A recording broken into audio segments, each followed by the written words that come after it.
Happy New Year, everyone. I haven't had a chance to watch anything from the Douglas Murray Cenk Uygur discussion on the Piers Morgan show. So let's take a look at the first part. So, in that spirit, let me start with you, Douglas. I think you're back in Israel. Is that right? Yes, I'm in Israel tonight. Yeah. Today, it was a sea of other stories have come out in the last few days, which have been concerning, I think. For anyone who, like me, believes that Israel has not just a moral duty to defend itself, but has a fundamental right to do so after what happened on October the 7th. And I've said that clearly from the start. It's always been, for me, the issue of proportionality. And it seems that in the last few days, there have been a number of incidents which really question whether Israel is being precise, as it says it is, or indiscriminate. And I would cite the killing of the 3 hostages. I would cite the killing of the 2 women outside the Catholic Church. I would cite the President of the United States saying that they're using indiscriminate bombing. I've noticed a lot of people who are digesting this issue in the Gaza Strip. It's like they're experiencing war for the first time. When we're talking about issues of precision targeting and bombing, people have some kind of idea in their mind that there are ways to do this that will eliminate civilian casualties. That's not the case, unfortunately. There are ways to mitigate and lessen the tragedies that will fall upon people who have literally nothing to do with the tragedy that occurred on October 7th. This is, there are going to be casualties in any response to a terrorist attack from a governing body of another state. So I just wanted to point that out, that for people who think that they can do this better, people who think that they know how to go in and target terrorists better than the advanced military systems that Israel has deployed, I mean, you should go apply for a job there. You might change the world if you in fact do have better ways of doing this. But almost certainly you don't. So keep that in mind when you go in to critique the operations of a sophisticated war effort. And so on. Do you, Douglas, notwithstanding your full throttle support of Israel, does anything that's been happening make you think Israel needs to execute this war differently? No, and I think that most of the people who think they know how to execute this war have never executed a war. Indeed, most people who think they know how the IDF should be running this conflict have never been near a conflict. I'm in Israel tonight. I was in Gaza again yesterday.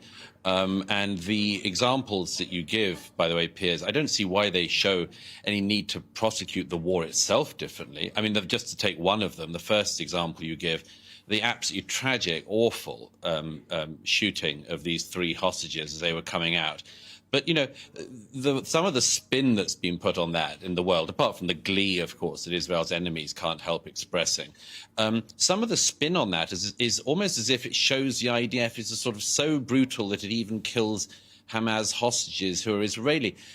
I just think this is another example of the international media and others just having this astounding lack of empathy for the Israeli people. Can you imagine what it was like for those soldiers who were in Gaza, knowing that at any point there are snipers, there are booby traps everywhere, people coming out of tunnels that they've built at British and American taxpayer expenses and attacking them? Can you imagine what it was like for the soldiers who, in that terrible moment, made the life-changing mistake of shooting 3 people who turned out to be Hamas hostages? But why would they? Yeah, this is very good from Douglas. People who are very naive to war would think that, okay, you'll be able to see everyone and everything, and you'll be able to tell who the innocent civilians are or the hostages are, and who Hamas is. People have to understand that we're dealing with an entity in Hamas that uses human shields. They force people to stay in certain compounds and buildings, civilians, because the more civilians that Israel ends up killing by result of hunting Hamas, it for a lot of people in, let's say, the West, when they see those numbers go up, they that's in their heart, that makes them feel like maybe Israel is necessarily doing something wrong, or the IDF is necessarily doing something wrong in their operations. But you should again ask yourself an important question here. If the goal is to go in and uproot this terrorist organization, how would you go about it better?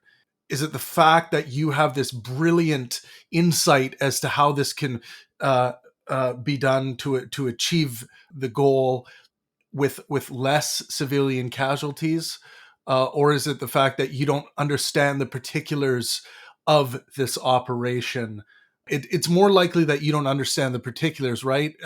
It's less likely that the IDF is some evil organization that's wanting to come in and pulverize as many civilians as they can while claiming to hunt Hamas. Um, I don't think any of the evidence suggests that that is the case. So this is why I promote fallibilism so much. Fallibilism, the idea that you could be wrong about everything you believe, even if it's a very strong feeling you have that a genocide is occurring against the Palestinians. Have you stopped to ask yourself whether or not you have sufficient justification to believe that? Like, is this a military operation that is going to result in civilian casualties? But the quest in and of itself is a good quest to uproot this terrorist organization, or do you really think that there's some evil twiddling of thumbs and excitement on behalf of Israeli citizens and the IDF when they kill Palestinian civilians? I don't see any evidence of that. I see the contrary to that, in that the civilian casualties are being looked at as a very unfortunate, horrible result of a mission that needs to be accomplished, and that is to uproot terrorist operations in Gaza. But Douglas, on that, why would they shoot anyone who was shirtless and waving an SOS flag? I mean, why would whoever they were, whether they were Israeli hostages or whether they thought they were Palestinians, why would anyone shoot anyone who comes out like that? That's my point.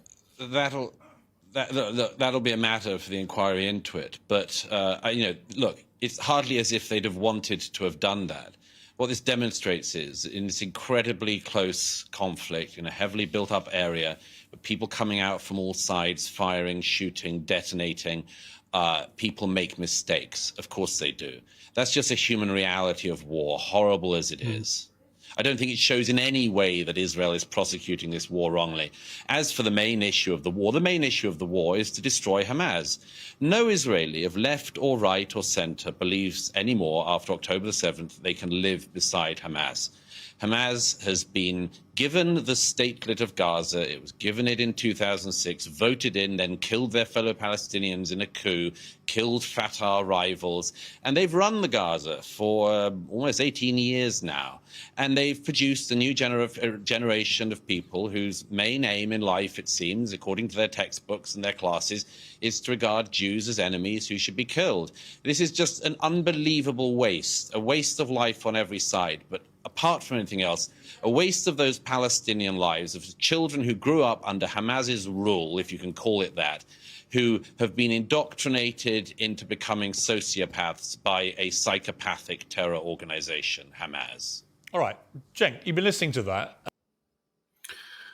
All right. Well, I will pull up the next clip here and see what Cenk Uygur has to say, and then we'll call that a video for the first video of this reaction series to this interesting uh, discussion. All right, now let's get the response from Cenk Uygur.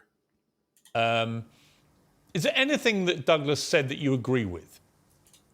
No, nothing. Not even about the way so- Hamas has presided over Gaza in the last 18 years. Yeah. So that's a weapon of mass distraction. It's Israel doing genocide on the Palestinians right now. And there's IDF soldiers singing and in video that the IDF has confirmed about how they're going to wipe out the seed of Amalek. That is a verse in the old Hebrew Bible that talks about exterminating Amalek. So they're talking. Yeah, but the problem here, Cenk, is that just because you see video footage of some people acting radically or singing radical songs, you shouldn't take that to and necessarily graft that onto the IDF's mission or the mission of the Israeli government. I'm interested to see if Cenk provides any further information as to why he might believe that this is some kind of genocide. Because I've heard this claim of genocide, and I think a lot of people have a misunderstanding as to what a genocide actually looks like. By what seems to be Cenk Uygur's standard here, you could apply that label of genocide to any retaliation to a terrorist regime where you are conducting military operations that would result in civilian casualties. So I think it's robbing the word of its usage. Talking about genocide against Palestinians, Benjamin Netanyahu has also talked about wiping out Amalek. These are open calls for genocide. What I find stunning, So Yahoo's been talking about wiping out Amalek. Yeah, again, my whenever some political figure gets out and starts like rallying the people behind some kind of operation they're partaking in, whatever is, yeah, we're gonna smoke them out, like go back to George Bush when we're going into Afghanistan. People are going to say these things, and what matters is, okay, yeah, they said these things, but is that being applied to the mission? Is that actually part of what the military generals and officials are instructing their soldiers to do, or how much weight do those words have in the overall goals here? So it's important not to take a little small piece of the puzzle and cherry pick that and expand that out to and apply it across the entire spectrum of what might be going on. I think that's a very big mistake that I commonly see with people who are digesting political issues through their own political lens and trying to confirm their own biases. I see this very often, and I don't think it's a good way of thinking. Douglas mentioned stunning lack of empathy. There's 20,000 dead people in Palestine right now in Gaza. Over 8,000 of them are children. So, yeah, there might be 20,000 dead. There might be 8,000 dead children. One dead child, one dead Palestinian, one dead citizen is enough for anyone to feel a great load of empathy. They didn't do anything to deserve this. They don't deserve this. Think of the families that are affected by only one dead civilian or even one dead soldier. War is the amount of evil that gets stacked during war times is it's hard to bear for anyone, even someone looking at it from the comfort of their own home in the West and seeing the reports, seeing the videos, seeing the images. It feels impossible to stomach. And then you imagine being there being the families involved, or even being the person that is, that has been hit by a projectile, and you're slowly dying, and you're thinking like, what did I do? Why am I in this situation? And imagine being a child in that situation. So whether the numbers from being reported are being drastically exaggerated, which we do have examples of that. I think of the first hospital bombing episode when Hamas reported there was 500 dead or something like that, and really it was a Hamas errant rocket, the errant rocket that landed in a parking lot, and it turns out it was a handful of people that lost their lives, but still bad.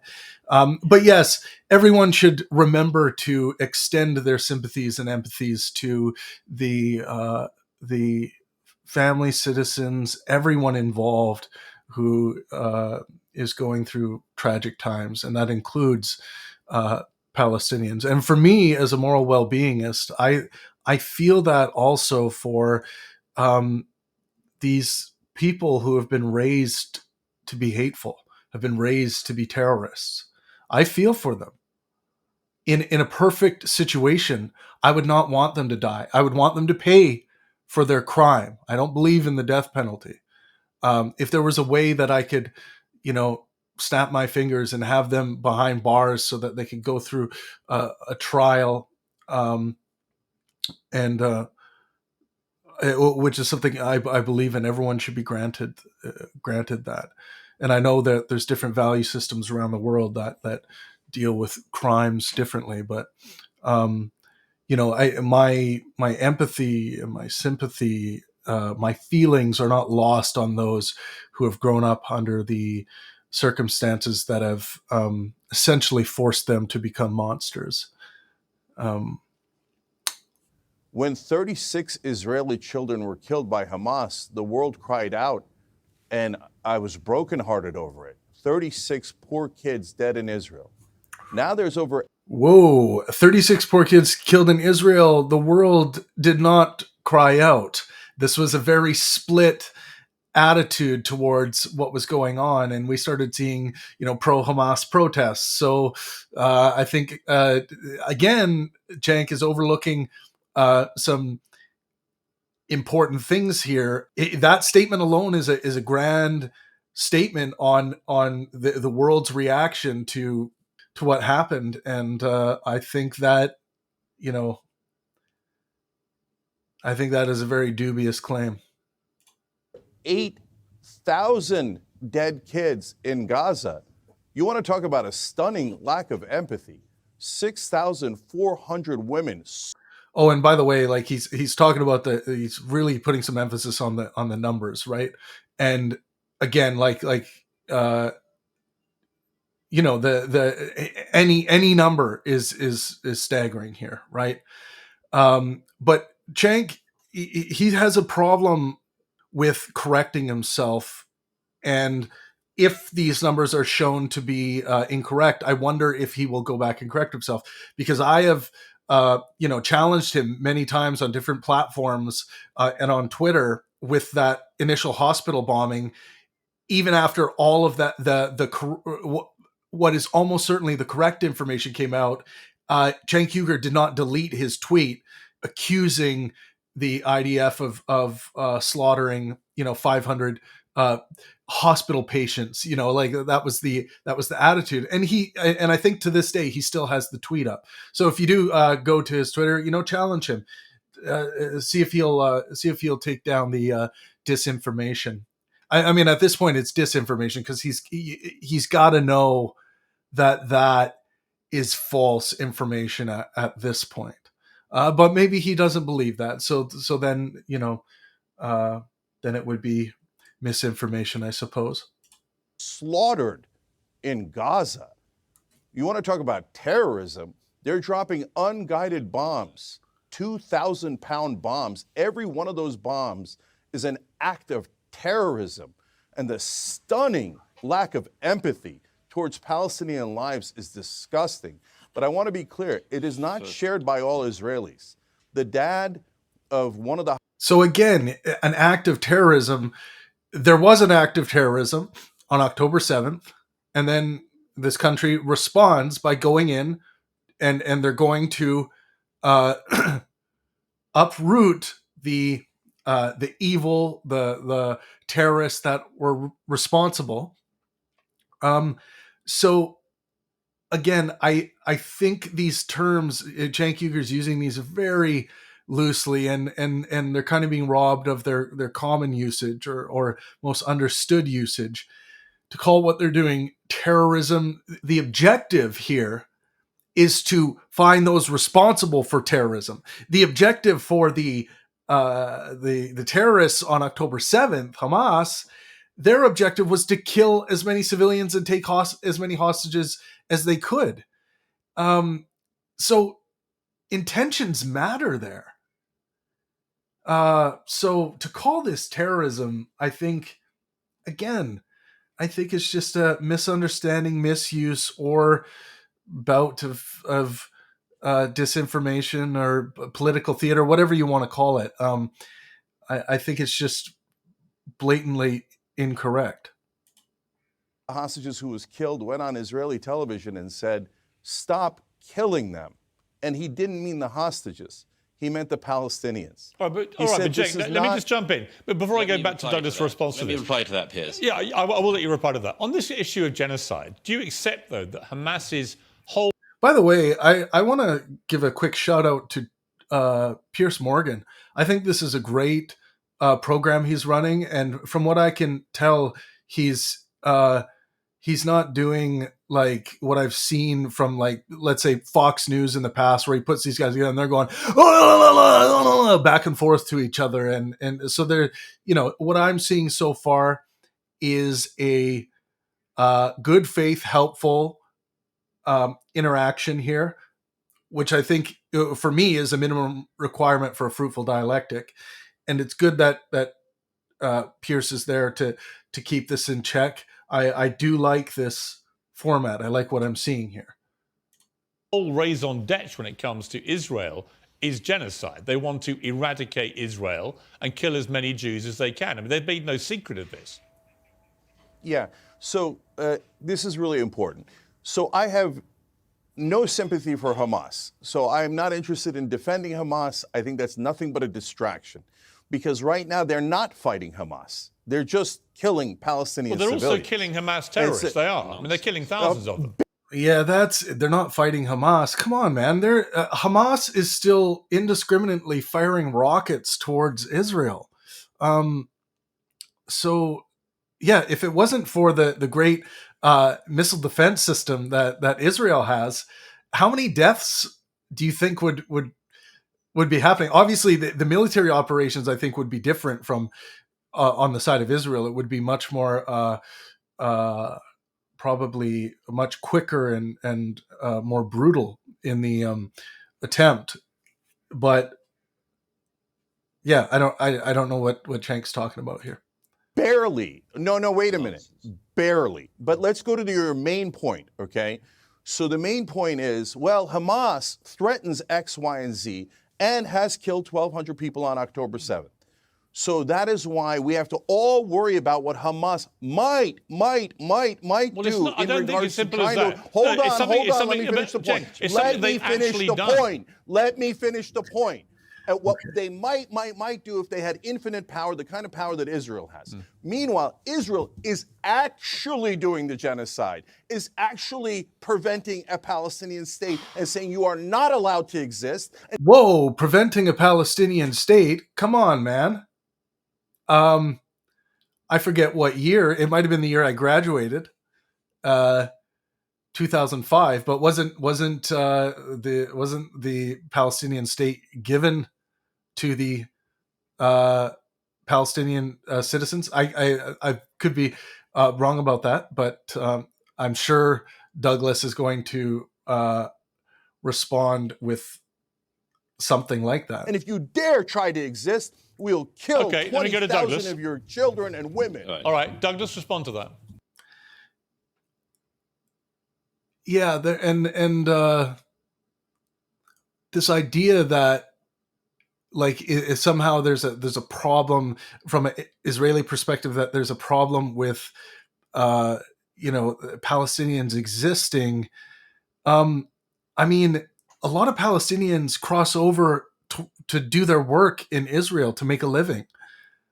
Um, so I don't think that would be the case. And this idea of like a genocide, um, I I don't see any evidence for that as well. Some people will claim that this has been happening, um, like even before October 7th, that there's been a genocide. But from my understanding, the population's been flourishing in Palestine, and the main issue seems to be of of moving towards you know more constructive ways of being, so that the rest of the world is going to want to maybe uh, interact with your state, and understand that they're not dealing with terrorist elements or things like that. The better thing to do would be to get leadership in there that's interested in maximizing the well-being of their citizens. Not raising terrorists, right, and filling their minds with um, anti-human uh, well-being garbage. And that's what I think has been happening with the Hamas leadership. Several things. First of all, anyone who uses the term genocide in this context simply doesn't know what they're talking about, or is a malevolent actor. I don't know if Mr. Uyghur's traveled at all in his life, how far he's traveled, how many conflicts he's seen, but I'd have guessed none.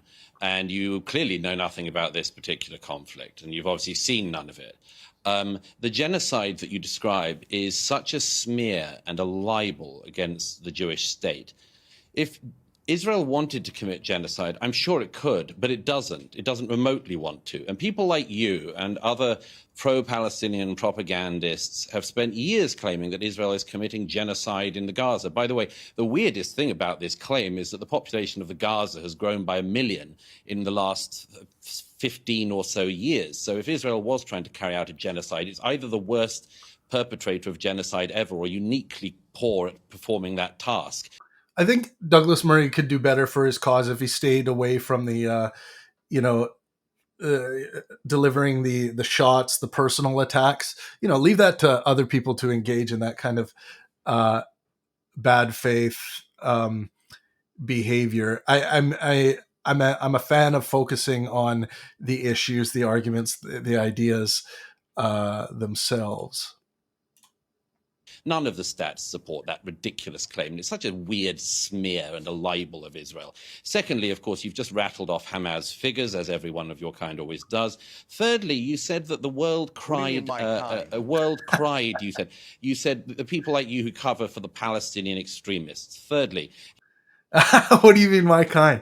I think I don't want to mind read Cenk there, but his mind, I think from what I've heard from him, I think he believes that Douglas Murray hates Muslim people. So that might have been that reaction there, but maybe not. But it's a speculation. You said that the world cried out for the 36 Israeli dead children. No, they didn't. And you know that very well. You know that very well. If you put up a poster to a missing dog in any Western city, that poster stays up. In city after city in America, posters of abducted Jewish children, including a 10-month-old baby, were put up and were ripped down by people who have been indoctrinated into hate of Jews. Nobody would rip down the poster of a missing dog, but from Dublin to Berkeley, they ripped down posters of abducted Jewish children. Okay. Yes, Douglas has an excellent point about that this ripping down of posters is abhorrent. It is immoral, disgusting. I couldn't agree with him more. The people ripping down the posters, they don't necessarily hate Jews, Douglas. They don't necessarily hate Jews when they do this. It's a hateful thing to do. It's ugly, but they don't necessarily hate Jews. The reason why I say that is because I have spoken to people like that who have torn down some posters, and I asked them why would they ever tear down these posters, and they say, well, they represent one-sidedness in this conflict and issue, and they think that like it's because we hate brown people or something like that. The idea of Jewish or Jewry doesn't come up. So I wouldn't be so quick to label them as with Jew hatred.